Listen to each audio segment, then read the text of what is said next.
Μείνε να σου πω πώς επενδύσα τα πρώτα μου χρήματα χωρίς να το χρησιμοποιήσω ποτέ. Μετά τη δυσκολία που αντιμετωπίσαμε, γιατί ήταν πολλά τα προϊόντα που έπρεπε να ράψουμε στο χέρι, είπα να πάρω μια ραπτομηχανή.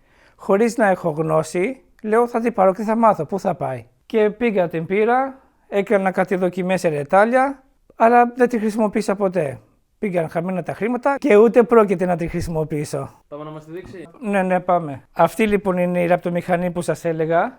Ο λόγος που δεν τη χρησιμοποίησα, η κλωστή είναι τόσο λεπτή όπως βλέπετε που κόβεται με το παραμικρό.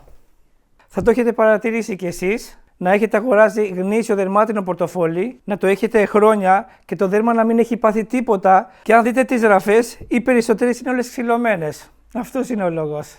Και οι δικοί μου πελάτες, μπείτε κάτω στα σχόλια και γράψτε μου, το έχετε πάθει αυτό από τα δικά μου πορτοφόλια. Δέχομαι όλες τις κριτικές, είτε κακή είτε καλή. Και αν δεν σας είναι κόπος, ανεβάστε μια φωτογραφία να δουν και οι υπόλοιποι φίλοι μας. Τα λέμε στο επόμενο βίντεο.